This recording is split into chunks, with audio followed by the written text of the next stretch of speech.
Shikha Srivastava from mathematics firm. आज हम लोग क्या पढ़ेंगे? आज हम लोग class 8 chapter 3 that is understanding quadrilaterals में ट्राई दिस का क्वेश्चन सॉल्व करेंगे जो कि पेज नंबर 23 पर गिवन है।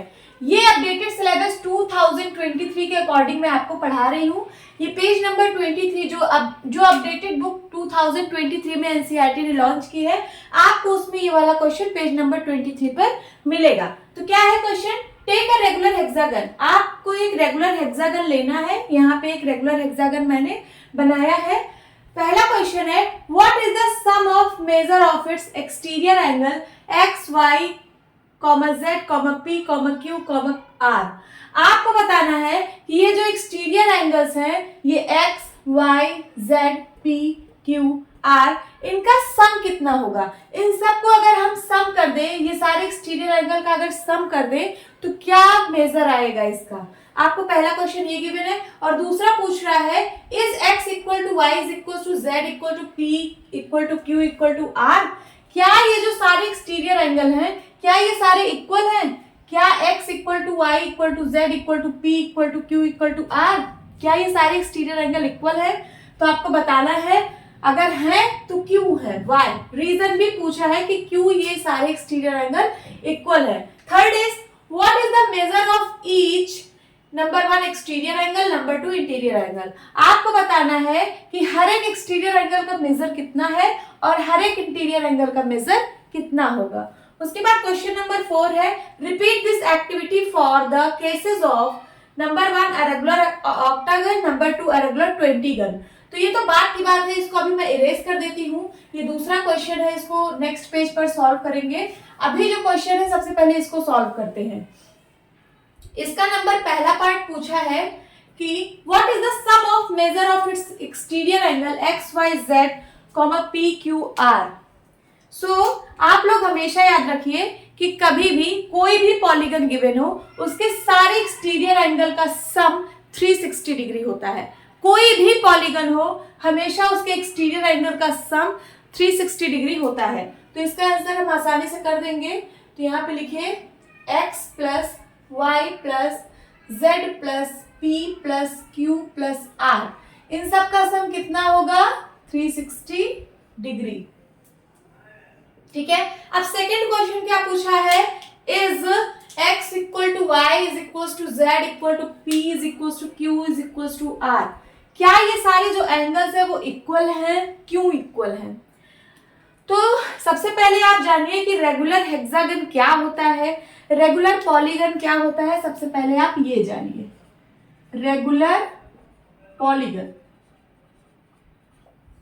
क्या होता है। रेगुलर पॉलीगन, रेगुलर पॉलीगन जो होता है वो इक्विलेटरल होता है, इक्विलेटरल एंड इक्वी एंगुलर भी होता है। इक्वी एंगुलर क्या मतलब है इसका? कोई अगर रेगुलर पॉलीगन है तो उसकी सारी साइड्स इक्वल होती हैं। क्या होती हैं? सारी साइड्स इक्वल होती हैं। और इक्वी एंगुलर का मतलब है कि उसके सारे इंटीरियर एंगल भी इक्वल होते हैं। जो भी ये एंगल है इसके, ये जैसे ए यहाँ देखिए सारे इक्वल बने भी हैं, तो सारे इसके एंगल इक्वल होते हैं और सारी इसकी साइड्स इक्वल होती हैं। अब यहाँ पे आपको रेगुलर हेक्सागन गिवन है तो यहाँ देखिए ये मार्किंग करके ये बता रहा है कि ये सारे इसके जो साइड्स हैं वो इक्वल हैं, क्योंकि रेगुलर हेक्सागन है। हेक्सागन का मतलब 6 साइड का पॉलीगन, तो 1 2 3 4 5 6 साइड का पॉलीगन है और ये सबका इक्वल लेंथ है, मीन सारी साइड का लेंथ इक्वल है, तभी ये मार्किंग से रिप्रेजेंट किया हुआ है। दूसरी चीज सारे इसके एंगल्स इक्वल होंगे, इक्वी एंगुलर होता है। ये देखिए यहाँ पे लिखा भी है, अगर ये ए है तो ये भी ए है, ये भी ए, ये भी ए, ये भी ए, ये भी ए। इसका ये मतलब है कि सारे एंगल्स जो इंटीरियर में है वो सब इक्वल होंगे। अब आपको पूछ रहा है कि आप बताइए is X Y Z P Q R, ये जो एक्सटीरियर वाले एंगल है X Y Z P Q R, ये क्या इक्वल होंगे? तो चलिए देखते हैं इसको कैसे निकालेंगे। सबसे पहले यहाँ देखिए एक स्ट्रेट लाइन बन रही है, स्ट्रेट लाइन पर एक और लाइन बन रही है जिसकी वजह से ये दो एंगल में डिवाइड हो रहा है, तो इसको हम लोग लीनियर पेयर बोलते हैं ना। और लीनियर पेयर किसके बराबर होता है? इन दोनों को अगर सम करेंगे दोनों एंगल को तो ये 180 डिग्री के बराबर होगा। तो यहाँ पे लिखिए सबसे पहले a plus X is equal to 180 degree. हमने क्यों लिखा? लीनियर पेयर से लिखा। ठीक है। तो यहाँ से x की वैल्यू निकाल लीजिए, x की वैल्यू आ जाएगी 100 डिग्री माइनस a। ये इक्वेशन 1 बन जाएगा। फिर उसके बाद उसी तरीके से अगर ये वाली लाइन आप देखेंगे तो यहाँ पे भी लीनियर पेयर बन रहा है, a plus Y is equal to 180 degree होगा, a plus Y is equal to 180 degree. तो y की वैल्यू क्या आ जाएगी 180 डिग्री माइनस a, y की वैल्यू भी आ गई। ये सेकंड इक्वेशन बनाइए। फिर उसके बाद यहाँ पे एक स्ट्रेट लाइन फॉर्म हो रही है, यहाँ पे भी एक लीनियर पेयर बन रहा है, तो a प्लस जेड भी क्या होगा, a plus Z equal to 180 degree होगा। तो z की वैल्यू यहाँ से आएगी 180 degree minus a। This is equation 3। अब यहाँ पे भी देखिए, यहाँ पे भी एक लीनियर पेयर बन रहा है, ये वाला, ये तो a प्लस बी भी 180 डिग्री के बराबर होगा। तो यहाँ लिखिए a plus B p is equal to 180 degree. तो p की वैल्यू यहाँ से आ जाएगी 180 डिग्री माइनस a। इसको आप इक्वेशन नंबर 4 बनाइए। देन यहाँ पे देखिए ये भी एक लीनियर पेयर फॉर्म कर रहा है, तो यहाँ से क्या आएगा a plus Q is equal to 180 degree. तो q की वैल्यू आ जाएगी 180 डिग्री माइनस a। इसको आप क्या इक्वेशन नाम दे दीजिए, इसको 5th इक्वेशन नाम दे दीजिए। उसके बाद ये भी एक लीनियर पेयर बना रहा है, तो यहाँ पे a plus R is equal to 180 degree होगा। r की वैल्यू क्या आएगी 180 डिग्री माइनस a। इसको आप इक्वेशन नंबर 6 नाम दे दीजिए। अब देखिए इन 6 इक्वेशन में आपको क्या देखने को मिल रहा है। आपको यहाँ से x की वैल्यू फाइंड हो गई, y, z, p, q, r, और देखिए सबकी वैल्यू वही आ रही है। x की वैल्यू भी 180 माइनस a, y की वैल्यू भी 180 माइनस a, z की वैल्यू भी 180 माइनस a, p की वैल्यू भी वही, q की वैल्यू और r की वैल्यू भी वही। इसका मतलब ये x, y, z, p, q, r सारे इक्वल हैं। तो यहाँ लिख लेते हैं। यही आपको पूछा था ना कि is x equal to Y is equal to Z equal to P is equal to Q is equal to R, पूछा था आपसे, और ये क्यों इक्वल है तो हमने यहाँ पे निकाल दिया है, उसका रीजन निकाल दिया है। तो आप यहाँ पे लिख लीजिए yes x equal to Y is equal to Z equal to P is equal to Q is equal to R. ये आपको पूछा था ना, तो आपने यहाँ पे लिख दिया। यस, ये करेक्ट है।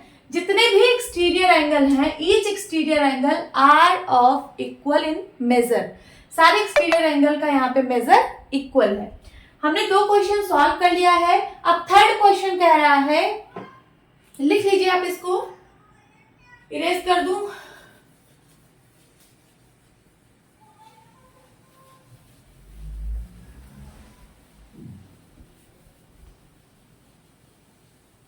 अब यहाँ पे थर्ड क्वेश्चन कह रहा है कि what is the major of each exterior angle and what is the major of each interior angle.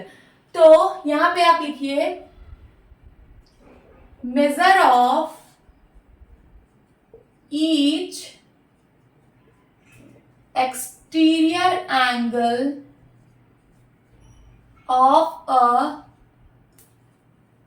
Regular hexagon की बात हो रही है। अभी मैं रेगुलर पॉलीगन लिख रही हूं, मैं इन जनरल में लिख रही हूं कि अगर कोई रेगुलर पॉलीगन है तो उसका ईच एक्सटीरियर एंगल होता है 360 डिग्री डिवाइड बाय n। क्या होता है 360 डिग्री डिवाइड बाय n।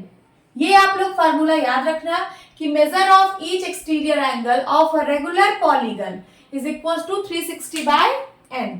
अब आपको रेगुलर हेक्सागन के लिए निकालना है, तो क्या हो जाएगा, यहां पे लिखिए measure of each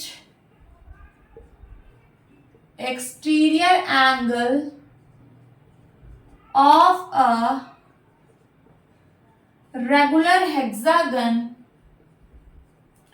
is equals to, क्या हो जाएगा यहाँ पे 360 डिग्री डिवाइड बाय n की वैल्यू 6 हो जाएगी। यहाँ पे n जो है वो नंबर ऑफ साइड्स है, लिख लीजिए यहाँ पे n जो है वो नंबर ऑफ साइड्स है। तो रेगुलर हेक्सागन में कितनी साइड होती है, 6 साइड होती है, तो मैंने उसको लिख दिया। अब यहाँ पे ये जो ईच एक्सटीरियर एंगल की वैल्यू है वो आने वाली है, तो इसको सॉल्व करिए। 6 1 जा 6, 6 6 जा 36, क्या आ गई 60 डिग्री आ गई। तो जितने भी ये एक्सटीरियर एंगल्स हैं उनकी वैल्यू आ चुकी है क्या 60 डिग्री। आपको पता है ये सारे इक्वल भी हैं, अभी आपने थोड़ी देर पहले ही प्रूफ किया, और सारे इक्वल होते भी हैं रेगुलर पॉलीगन में। तो यहाँ पे लिखिए आप x equals to Y is equals to z equals to P is equals to Q is equals to r is equals to कितना आएगा 60 डिग्री आएगा। यही है ईच एक्सटीरियर एंगल। ये देखिए सारे एक्सटीरियर एंगल है ना, और सारे की वैल्यू कितनी आएगी 60 डिग्री आएगी। तो मैंने इसको लिख दिया है। अब सेकंड पार्ट सॉल्व करेंगे। सेकंड पार्ट,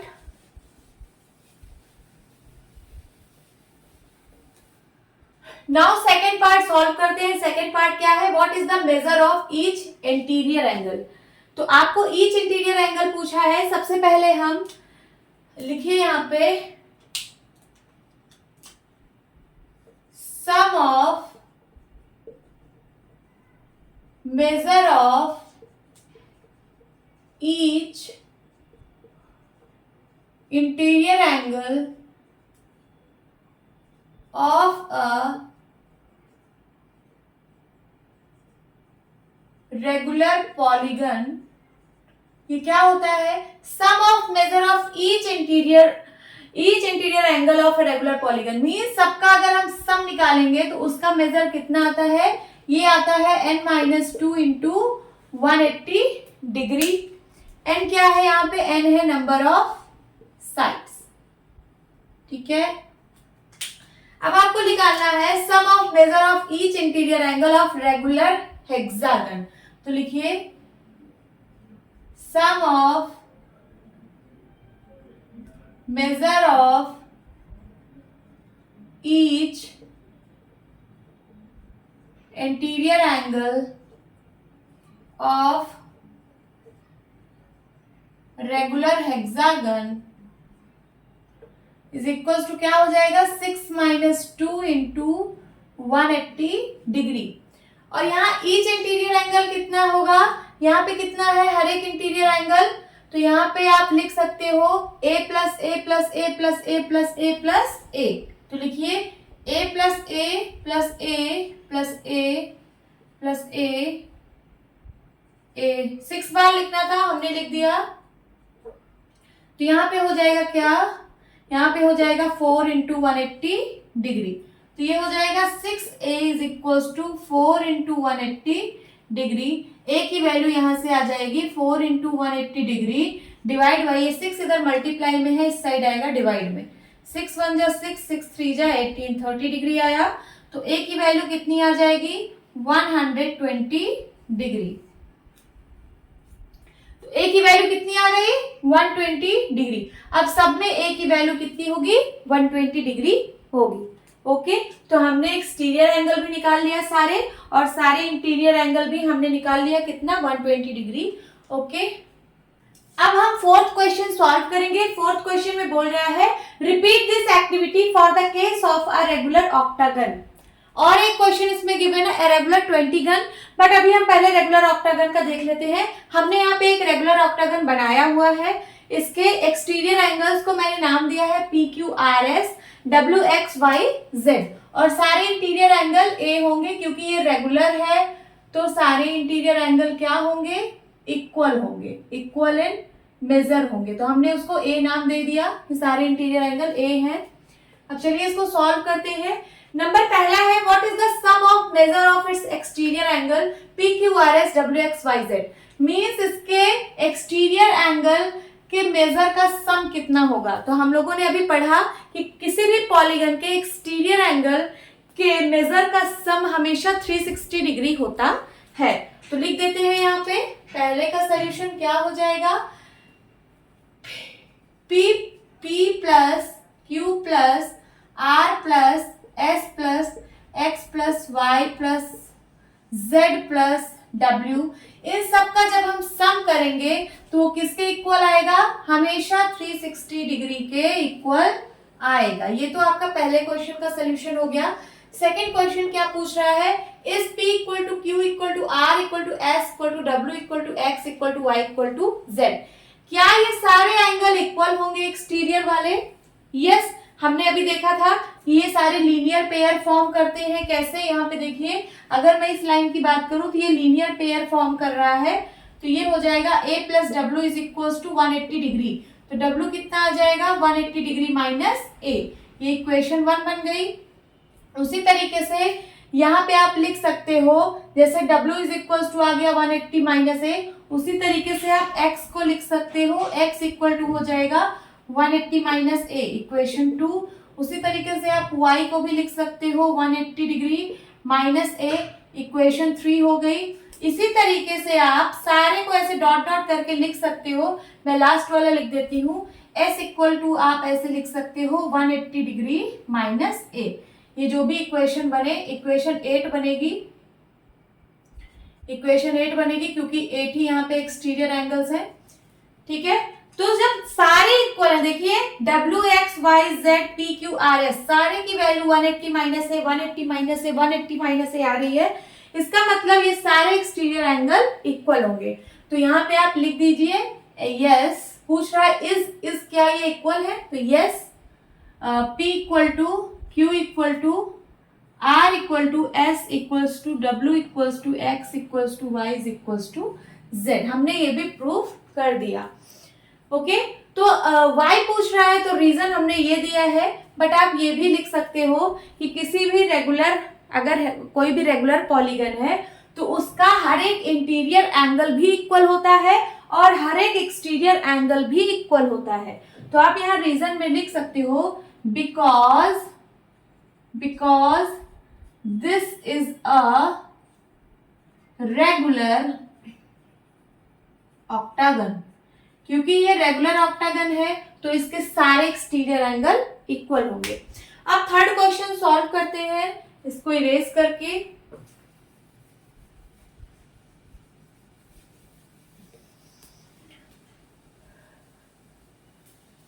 इसको इरेज कर दिया। अब थर्ड क्वेश्चन सॉल्व करेंगे। थर्ड क्वेश्चन क्या कह रहा है, what is the major of each exterior angle. आपको बताना है कि measure of each exterior angle कितना होगा। तो इसका एक फॉर्मूला है, लिखिए, measure of each exterior angle of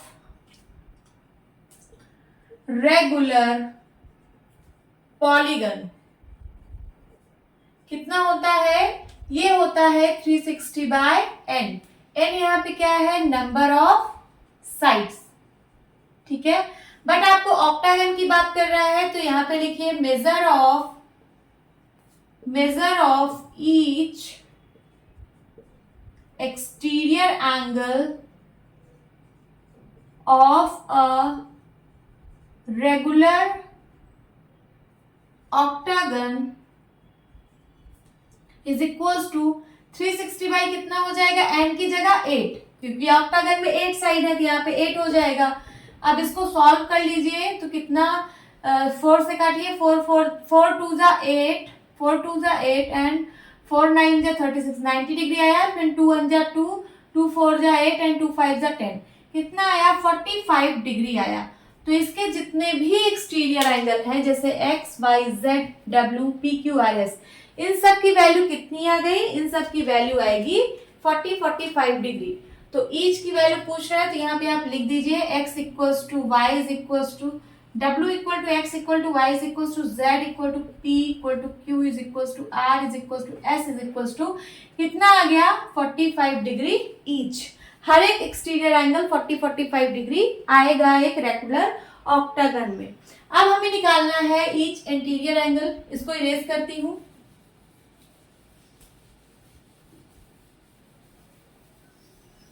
इसको इरेज कर दिया। अब यहाँ पे ईच इंटीरियर एंगल निकालना है। What is the major of each interior angle, तो लिखिए सबसे पहले बी पार्ट सॉल्व कर रहे हैं। Sum of measure of each interior angle of a regular polygon. अभी मैं एक जनरल बात कर रही हूँ, कोई भी रेगुलर पॉलीगन हो उसके इंटीरियर एंगल का सम कितना होता है, ये होता है n minus two into 180 degree. n क्या है? n है यहाँ पे नंबर ऑफ साइड्स। तो चलिए अब यहाँ पे रेगुलर ऑक्टागन की बात करते हैं। तो लिखिए sum of measure of each interior angle of a regular octagon is equal to क्या हो जाएगा? ये हो जाएगा n की जगह 8 माइनस टू इंटू 180 डिग्री होगा। और यहाँ पे क्या होगा? ईच इंटीरियर एंगल का सम तो कितना हो जाएगा? a plus a plus a plus a plus a plus a plus A. 8 times है ना सारे इंटीरियर एंगल का सम, 1 2 3 4 5 6 7 8 टाइम्स ए लिखना है इज इक्वल टू किसके होगा? 6 इंटू 180 डिग्री के। तो यहाँ पे हो जाएगा 8 into a is equal to 6 into 180 degree. तो ए की वैल्यू कितनी आ जाएगी? 6 into 180 degree divide by 8। Simplify करते हैं, 2 4 जा 8 एंड 2 3 जा 6। देन उसके बाद 4 से नहीं 2 से काटते हैं, पहले 2 2 जा 4, 2 9 जा 18, 90 डिग्री आया। देन 2 1 जा 2, 2 4 जा 8, 2 5 जा 10। यहाँ 45 आया, यहाँ 3 आया। 45 को 3 से मल्टीप्लाई कराइए तो 5 3 जा 15, कैरी आया 1। देन 3 4 जा 12, 12 1 13, कितना आया? 135 डिग्री आया। a is equal to 135 degree. तो रेगुलर ऑक्टागन में सारे एंगल का मेजर, सारे इंटीरियर एंगल का मेजर कितना आएगा? 135 डिग्री आएगा।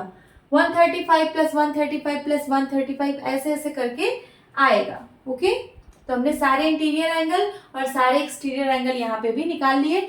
अब एक क्वेश्चन और है, यहाँ पे आपको पूछा गया है रेगुलर एन गन, अगर 20 गन पूछा गया है। यहाँ पे एक क्वेश्चन और था इसी के बगल में, रेगुलर ऑक्टागन के बगल में लिखा था ए 20 गन। तो 20 गन का एक फिगर आप लोग बनाइए और वहां पे क्या है, what is the sum of measure of its exterior angle.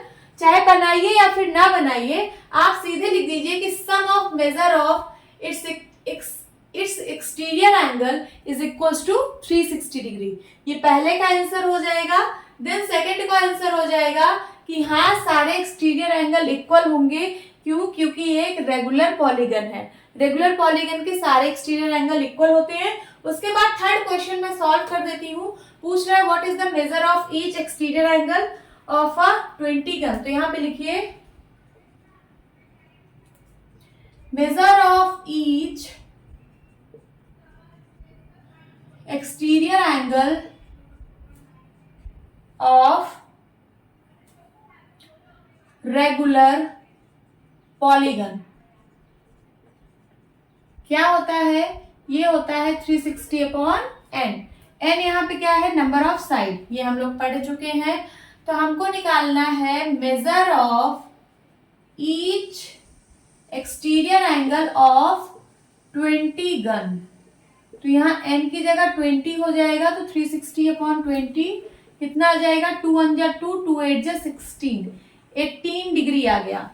तो सारे एक्सटीरियर एंगल जो 20 गन के होंगे, ये तो ऑक्टागन है, इसकी बात नहीं हो रही है, 20 गन की बात हो रही है। जो 20 साइड का फिगर होगा उसके सारे एक्सटीरियर एंगल 18 डिग्री के आएंगे। अब देखते हैं उसके सारे इंटीरियर एंगल कितने कितने के आएंगे। तो चलिए उसको भी निकाल लेते हैं। Measure of each sum of measure of each interior angle of, मैं डायरेक्ट लिखूं 20 गन, क्योंकि मैंने जनरल का फॉर्मूला आप लोग को पढ़ाया है कि n-2 क्या होता है, लिख देती हूँ। n-2 इंटू 180 डिग्री होता है, ये एक जनरल का होता है अगर n गन पॉलीगन हो। बट हमें 20 गन पता है, तो n की जगह कितना हो जाएगा? 20 हो जाएगा। 20 - 2 इंटू 180 डिग्री। और यहाँ सारे इंटीरियर एंगल का जब आप मेजर करेंगे तो a plus a plus a plus a ऐसे 20 टाइम्स लिखा जाएगा। कैसे? a plus a plus a plus a plus a ऐसे 20 टाइम्स।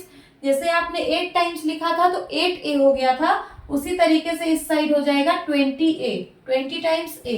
a की वैल्यू फाइंड आउट करनी है तो यहाँ हो जाएगा 10 में से 2, 20 में से 2 गया 18 इंटू 180 डिग्री डिवाइड बाई 20 हो जाएगा। 10 से 10 कैंसल आउट और ये 2 से सिंप्लीफाई करिए, 2 9 जा 18, 18 9 जा तो 9 8 जा 72, कैरी आया 7 और 9 1 जा 9, 162। ए की वैल्यू कितनी आ गई? 162 डिग्री। ठीक है, यही आपका आंसर है। ट्राई दिस का क्वेश्चन सॉल्व करेंगे जो कि पेज नंबर 27 पर गिवन है। ये मैं अपडेटेड सिलेबस 2023 के अकॉर्डिंग पढ़ा रही हूँ। सो क्या है इसमें? एक प्रॉपर्टी गिवन है, the opposite sides of parallelogram are of equal length. ये एक प्रॉपर्टी है पैरेललोग्राम की कि जो अपोजिट साइड होता है पैरेललोग्राम का ये इक्वल लेंथ का होता है। अब ट्राई दिस में जो क्वेश्चन गिवन है वो क्या है?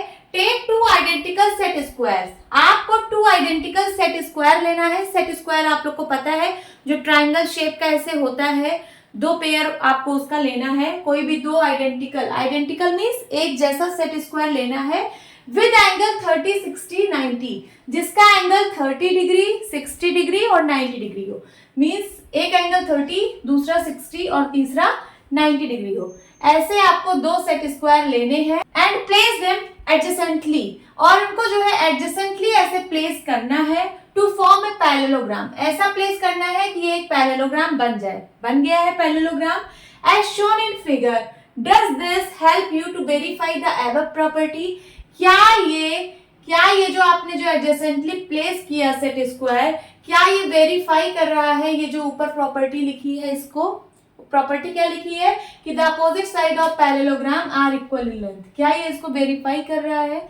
तो हम इसको ना लेके हम इसकी जगह एक पैरेललोग्राम बना लिए हैं। ये देखिए हमने एक पैरेललोग्राम ले लिया ABCD।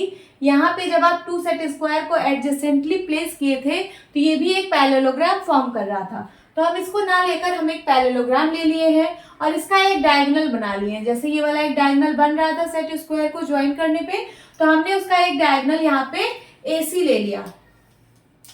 यहाँ पे लिखिए टेक अ पैरेललोग्राम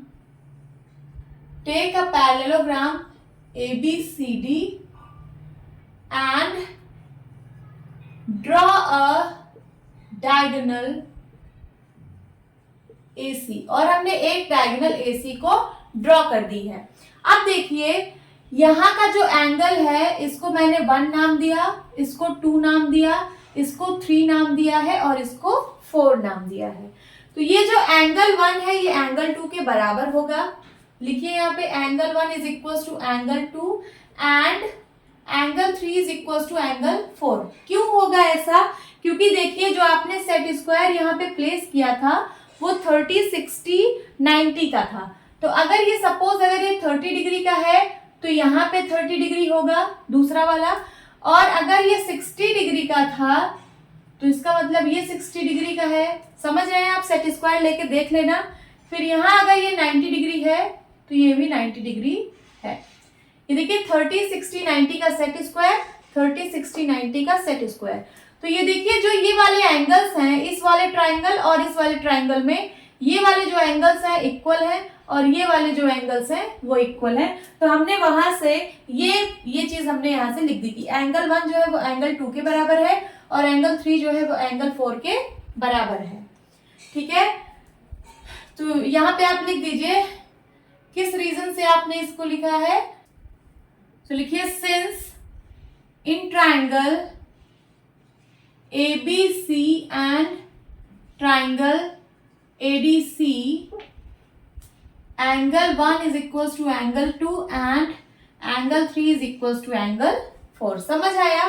क्योंकि इस ट्राइंगल और इस ट्राइंगल में ये वाला एंगल इसके बराबर है और ये वाला एंगल इसके बराबर है। और देखिए जो AC है, ये जो AC डायगोनल है ये कॉमन है दोनों में। तो लिखिए AC is equal to AC। इन दोनों ट्राइंगल में AC जो है कॉमन है। लिखिए यहाँ पे कॉमन। तो देखिए angle side angle congruency criteria यहाँ पे लग जा रहा है, तो ये दोनों ट्राइंगल जो है कॉन्ग्रुएंट हो जाएंगे। तो यहाँ पे लिखिए therefore triangle ABC is congruent to triangle ADC। क्या क्राइटेरिया लगा है यहाँ पे? यहाँ पे लगा है angle side angle congruency criterion. इस क्राइटेरिया से हम बोल सकते हैं कि ये दोनों ट्राइंगल जो है वो कॉन्ग्रुएंट हो गए हैं। अब जब कॉन्ग्रुएंट हो गए हैं तो जो इनके और बाकी के साइड्स हैं या फिर बाकी के जो करेस्पॉन्डिंग पार्ट्स हैं वो सारे भी इक्वल होंगे। जैसे एक ट्राइंगल में 3 एंगल और 3 साइड होती है, तो यहाँ पे हमने 2 एंगल और 1 साइड को बराबर दिखा दिया है। तो जो बाकी के जो करेस्पॉन्डिंग पार्ट्स बचे हैं इन दोनों ट्राइंगल में वो सब भी इक्वल होंगे। सो हम कह सकते हैं therefore AB is equals to DC, AB is equals to DC के होगा and AD is equals to BC के होगा। AD is equals to BC के होगा। हमें यही प्रूफ करना था, हमने इसको प्रूफ कर लिया। देखिए यही कह रहा था ना प्रॉपर्टी की, the opposite side of parallelogram are of equal length. तो हमने इसको प्रूफ कर दिया कि ये जो अपोजिट साइड है पैरेललोग्राम का ये इक्वल इन लेंथ है। तो AB is equals to DC and AD is equals to BC। तो यहाँ पे लिखिए therefore the opposite sides of parallelogram are equal in length, hence proof। हमने इसको प्रूफ कर दिया। ट्राई दिस का क्वेश्चन सॉल्व करेंगे जो कि पेज नंबर 28 पर गिवन है। तो देखते हैं यहाँ पे एक प्रॉपर्टी है, the opposite angles of parallelogram are equal in measure. आपको ये प्रूफ करना है कि the opposite angle of parallelogram, जो पैरेललोग्राम के अपोजिट एंगल हैं वो इक्वल इन मेजर होते हैं। तो देखिए यहाँ पे हमने 2 आइडेंटिकल, ये क्वेश्चन है ट्राई दिस का, take 2 identical 30 degree 60 degree 90 degree set squares. आपको 30 डिग्री 60 डिग्री और 90 डिग्री का 2 सेट स्क्वायर लेना है। ये देखिए हमने 2 सेट स्क्वायर लिया है एंड फॉर्म ए पैरेललोग्राम, और इसको इस तरह से एडजेसेंटली प्लेस करना है जिससे कि एक पैरेललोग्राम फॉर्म कर ले। Does the figure obtained help you to confirm the above property? क्या ये जो फिगर ऑब्टेन्ड हुआ है ये इस प्रॉपर्टी को वेरीफाई कर देगा, इस प्रॉपर्टी को कंफर्म कर देगा कि ये जो प्रॉपर्टी ऊपर लिखी है ये एकदम सही लिखी है। तो हमने ये यहाँ पे एक पैरेललोग्राम बनाया 2 सेट स्क्वायर को एडजेसेंटली प्लेस करके। इस सेट स्क्वायर की जगह हम यहाँ पे एक पैरेललोग्राम ऐसे रफ एक ड्रॉ कर लिए हैं। ये देखिए ABCD हमने एक पैरेललोग्राम ड्रॉ किया और इसका डायगोनल AC और BD ड्रॉ किया। ठीक है, तो यहाँ पे लिखिए ड्रॉ अ पैरेललोग्राम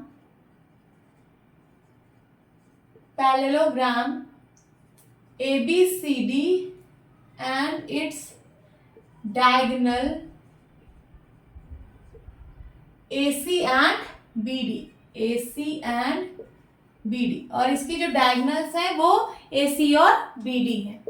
अब यहाँ पे देखिए एंगल 1 जो होगा वो एंगल 2 के बराबर होगा और एंगल 3 एंगल 4 के बराबर होगा। लिखिए यहाँ पे angle 1 is equals to angle 2 and angle 3 is equals to angle 4। क्यों होगा? क्योंकि ये हमने 2 सेट स्क्वायर फॉर्म किया। अगर मैं अभी ये वाली डायगोनल को इरेज कर दूं थोड़ी देर के लिए, अगर मैं ये वाले डायगोनल को इरेज कर दूं तो ये हमने 2 सेट स्क्वायर को प्लेस किया है। देखिए जैसे यहाँ पे 2 सेट स्क्वायर से तो एक 30 डिग्री ये वाला और ये वाला 30 डिग्री, तो ये देखिए ये दोनों एंगल इक्वल है कि नहीं, ये 30 डिग्री और यहाँ का 30 डिग्री इक्वल है और ये 60 डिग्री यहाँ का 60 डिग्री, ये दोनों एंगल इक्वल है कि नहीं। तो वही चीज यहाँ पे भी है, ये वाला एंगल इसके इक्वल होगा और ये वाला एंगल इसके इक्वल होगा। तो यहाँ पे रीजन क्या लिखेंगे, since triangle ABC, in triangle ABC and a triangle ADC, angle 1 is equals to angle 2 and angle 3 is equals to angle 4। क्योंकि इस ट्राइंगल ABC और ADC में ये वाला एंगल इसके बराबर है और ये वाला एंगल इसके बराबर है, क्योंकि ये दोनों सेट स्क्वायर है, ओके, और सेम सेट स्क्वायर है। तब उसके बाद और यहाँ पे देखिए AC is equals to AC, AC is equals to AC। क्यों? क्योंकि अगर इस ट्राइंगल को देखेंगे तो यहाँ पे AC और इस ट्राइंगल को देखेंगे तो ये वाला AC, ये दोनों इक्वल है क्योंकि ये दोनों कॉमन है। लिखिए कॉमन। तो यहाँ पे भी angle side angle congruency criteria से हम इन दोनों ट्राइंगल को कॉन्ग्रुएंट लिख सकते हैं। इसलिए therefore triangle ABC is congruent to triangle ADC। अब ये दोनों ट्राइंगल जो है कॉन्ग्रुएंट हो चुके हैं किस क्राइटेरिया से? तो angle side angle congruency criteria से, कॉन्ग्रुएंसी क्राइटेरियन। ठीक है, ये दोनों ट्राइंगल कॉन्ग्रुएंट हो चुके हैं, तो जो इसके करस्पॉन्डिंग पार्ट्स हैं वो अब इक्वल हो जाएंगे। तो इसका करस्पॉन्डिंग पार्ट जैसे ये वाला एंगल और ये वाला एंगल दोनों इक्वल होगा। तो लिखिए therefore angle ABC is equals to angle ADC। तो हमने प्रूव कर दिया कि जो अपोजिट एंगल ऑफ पैरेललोग्राम है ये इक्वल इन मेजर होते हैं। अब ये तो हमने इस डायगोनल को जब ड्रॉ किया था तब हमने ये प्रूफ कर लिया। उसी तरीके से जब आप ये डायगोनल ड्रॉ करेंगे और फिर से ऐसे इन दोनों, अब इन ट्राइंगल की बात करेंगे ABD और BDC, इन दोनों ट्राइंगल की बात करेंगे, तब आप यहाँ का और यहाँ का इन दोनों को भी आप इक्वल प्रूफ कर लेंगे। कैसे? क्योंकि ये दोनों ट्राइंगल को सबसे पहले कॉन्ग्रुएंट प्रूफ करेंगे, देन उसके बाद ये वाला एंगल इस वाले एंगल के बराबर होगा। तो यहाँ लिख दीजिए and angle DAB is equal to angle DCB, ये इसके इक्वल होगा। यही आपको प्रूफ करना था तो हमने कर लिया। यहां लिख दीजिए हेंस प्रूफ। ये जो अपोजिट एंगल है पैरेललोग्राम के ये इक्वल इन मेजर है। होप स्टूडेंट्स आपकी क्लास अच्छी लगी होगी। मिलती हूँ अपनी नेक्स्ट वीडियो में, तब तक के लिए bye bye and take care.